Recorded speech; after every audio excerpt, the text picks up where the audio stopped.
এ helicopter কত? দেবলীলা কি সমাস? স্যার এটা হচ্ছে যে দেব দেব করে দিলি না, এর নাম হচ্ছে বিশ্বাসঘাতক সমাস। শালা গর্ধব কমাটকার। আচ্ছা ক, পৃথিবীর সবচেয়ে বোকা প্রাণী কোনটা? স্যার খালি বোকা লয়, বেকুবো। এটা হচ্ছে গরু, লিজে পানি খায় আর মানুষক দুধ দেয়। তুই তো আমার পায়ের রক্ত মাথার তুলে দিচ্ছু রে। তোর মারমো কপালত পড়বো কিন্তু নেপালত। এখন ক, ভাল্লুকের শরীরত এত চুল কিসক? স্যার এটা তো খুবই সোজা প্রশ্ন, এটা কোনো কথা হলো?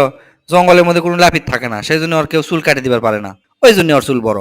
তুই তো আমার মাথা গরম করে দিচ্ছু রে। এখন তো মনে হচ্ছে তো কোপাতে কোপাতে জঙ্গলের লাপিত বানাই। আচ্ছা ক, সাইক্লোন কাক কয়?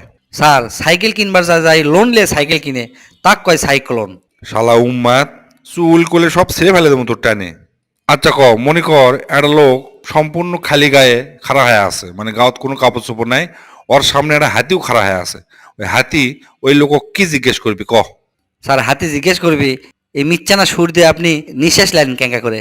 শালা ইডিয়েট লঞ্চেস পতাকা, মাথার মধ্যে কিচ্ছু নাই। ক, কোন পাখি উড়বার পারে না?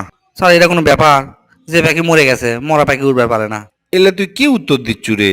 সামনে তোর পরীক্ষা, এলে উত্তর দিলে তুই পাশ করবে পারবো? তোকে তো মারে হামাক জাদুঘর থাকা মন চাচ্ছে। আচ্ছা ক, মরুভূমির দুটো প্রাণীর নাম ক। স্যার এটা তো আরো সহজ, উট আর উটের বাপ।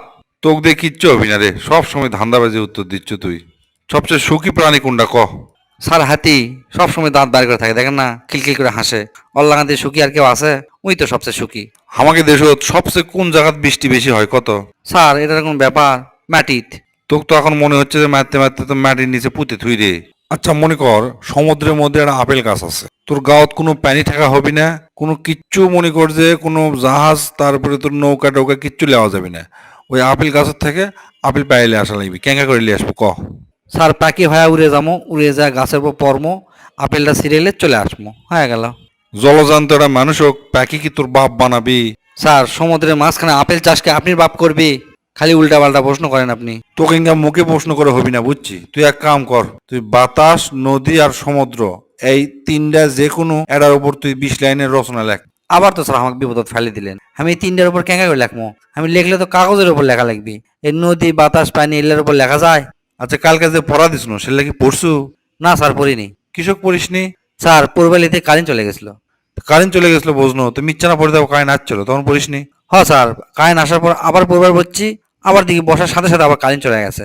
হ্যাঁ সেটা আমি জানি, কিন্তু 10 মিনিট পর তো আবার কারেন্ট চলে যাচ্ছে, তখন পড়িসনি? না স্যার আর পড়বার বসিনি, কারণ আবার যদি পড়বার বসার সাথে সাথে কারেন্ট চলে যায়, সেজন্য আর পড়িনি। আর আমি চাই না যে আমার জন্য এলাকার মানুষের সমস্যা হোক, পরে আবার জানতে পারলে সকলে মিলে আমাকে ধরে কোবাবি। বুঝছি, তোর সাথে পারবো না। তবে তুই ইংরেজ সাথে সাথে উত্তর দেওয়া কোথেকে শিখছু রে? স্যার আপনি থেকে তো শিখছি। আপনি তো একদিন কইছিলেন যে যে প্রশ্ন যাই করুক সাথে সাথে উত্তর দেওয়া লাগবে, ওটা ঠিক হোক আর ভুল হোক।